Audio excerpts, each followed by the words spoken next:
Si tu cherches une application de tracking avec un algorithme puissant, laisse-moi te présenter Macrofactor. Welcome to Macrofactor. Mes chers gourmands, bonjour. Alors de nouveau, on n'est pas dans la cuisine aujourd'hui, mais on va de nouveau parler de nutrition et je vais vous parler de l'application Macrofactor, donc qui est développée par Jeff Nippard, par son équipe évidemment, qui est donc un bodybuilder américain qui a un doctorat en sciences du sport. Alors pourquoi Macrofactor est intéressante donc, par rapport aux autres applications? Donc par avant j'utilisais Yazio et encore avant MyFitnessPal. C'est des applications qui fonctionnent très bien, sauf qu'elles ne font que encoder des données et les restituer. Donc si on encode, je sais pas, une pizza à 1000 kcal, voilà, vous avez consommé X kcal, des protéines, des glucides, des lipides, ça donne quand même les nombres, mais c'est tout. Il n'y a pas d'algorithme derrière qui va recalculer en fonction de votre perte de poids et tout ça. Par contre, Macrofactor, si. Donc comment ça fonctionne? En gros, on commence donc en ouvrant son compte Macrofactor tout simplement. Et là, on va directement nous demander quel est notre poids actuel et quel est notre objectif. Que ce soit perte de poids, maintien ou prise de poids. Et en fonction du poids actuel et des données qu'on va encoder dans les jours et les semaines à venir, l'algorithme va recalculer en fonction des données. Et si on perd trop rapidement, par exemple, alors il va réajuster en disant non, tu as perdu 2 kilos en une semaine, un exemple. C'est un peu trop rapide, si tu le veux, il faut accepter évidemment, je vais recalculer ça et te remettre un peu plus haut au niveau des calories. Ce que ne fait pas Macrofactor non plus par rapport aux autres applications, c'est qu'elle n'englobe pas les calories dépensées. Donc généralement quand j'utilisais Yazio, je faisais X minutes ou heures de sport, ça donnait un nombre de calories, on va dire 500. Ça rajoutait ces 500 à mon total journalier. Donc ça veut dire que si je devais manger 2000, là je pouvais manger 2500. Donc inconsciemment, ça nous dit quoi? Ça dit, ça va, j'ai encore de la marge, donc on va pouvoir se permettre un petit truc en plus. Ça, Macrofactor ne le fait pas. Il calcule plus ou moins les pas journaliers, mais voilà, c'est assez sommaire. Et il ne prend pas du tout en compte les activités physiques par contre. Donc c'est vraiment son algorithme qui va calculer, il faudra prendre son poids X fois par semaine, l'idéal, moi je dirais 3 fois, 4 fois. Ça sert à rien de le faire tous les jours parce que on le sait, on a des variations en fonction de ce qu'on a mangé. Si on mange plus salé, on va avoir tendance à faire de la rétention d'eau. Si on a mangé plus lourd, forcément on va être plus lourd aussi, voilà.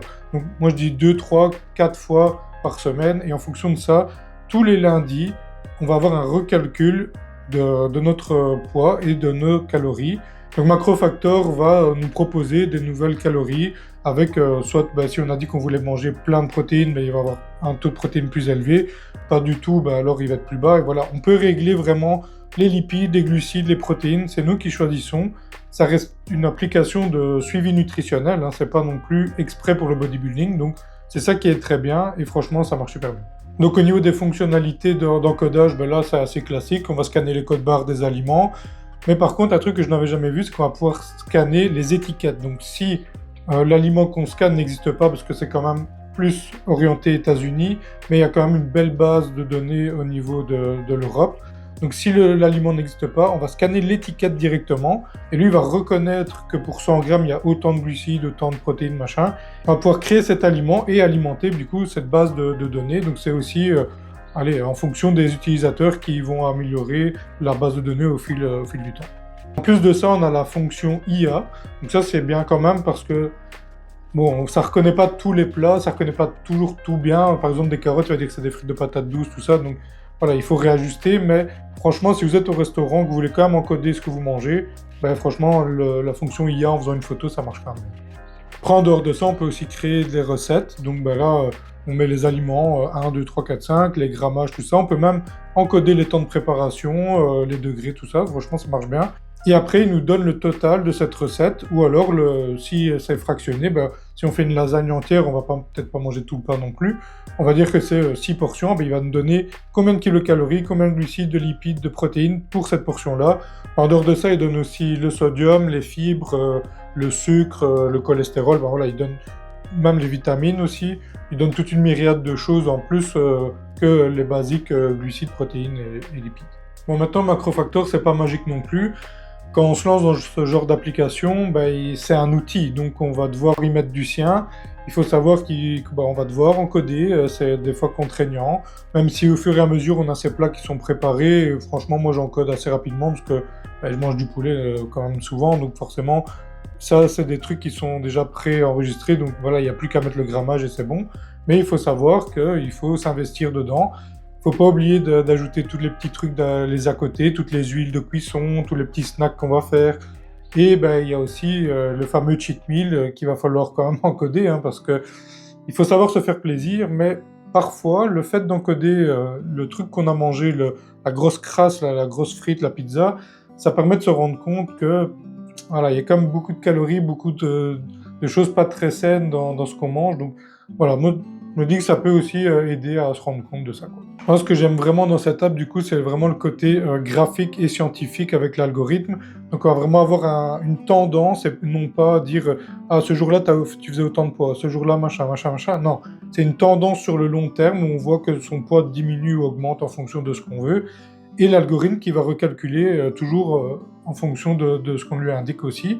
Donc si vous êtes sur un plateau et qu'à un moment vous ne perdez plus de poids, l'algorithme va le prendre en compte et à un moment vous faire redescendre au niveau des calories pour relancer le métabolisme par exemple. Et ce que j'aime pas, ben, franchement, par rapport aux autres applications que j'ai déjà testées, ben, il n'y a pas grand-chose, j'aime tout, à part, oui, bon, la base de données qui pourrait être un peu plus étoffée et moins orientée États-Unis. Et le fait que ce soit payant, bon, c'est quand même, je pense, aux alentours de 80 € par an. Bon, c'est pas non plus la mort, mais c'est clair que c'est un petit coût. Bon, avec un VPN ou quoi, il y a peut-être moyen d'avoir quelque chose, je ne sais pas. Mais c'est vrai qu'il faut y penser. Bon, est-ce que Macrofactor est magique? Ben non, évidemment, hein, aucune application n'est magique. Par contre, c'est un très bon outil pour vous lancer dans une transformation physique, par exemple, que ce soit pour perdre du poids, gagner du poids, ou rester sur un maintien, ou tout simplement voir ce qu'on mange. C'est possible aussi de l'utiliser pour juste se dire, bah, tiens, moi j'aimerais bien manger plus de protéines, moins de lipides. Ben voilà, on peut l'utiliser sans avoir d'autres objectifs. Donc ça, franchement, je trouve que c'est top.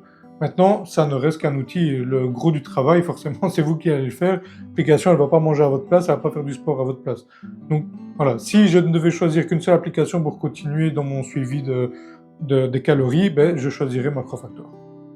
Bon voilà, évidemment, cette vidéo n'est pas rémunérée par qui que ce soit, mais je voulais simplement vous présenter les outils que moi j'utilise et qu'est-ce que je mets en place actuellement. Donc, si ça vous a intéressé, n'hésitez pas à le dire dans les commentaires. Dites-moi ce que vous utilisez, parce qu'il y a d'autres applications sur le marché, évidemment. Et n'hésitez pas à laisser un pouce et un commentaire. Et n'oubliez pas de manger sainement. Allez, ciao.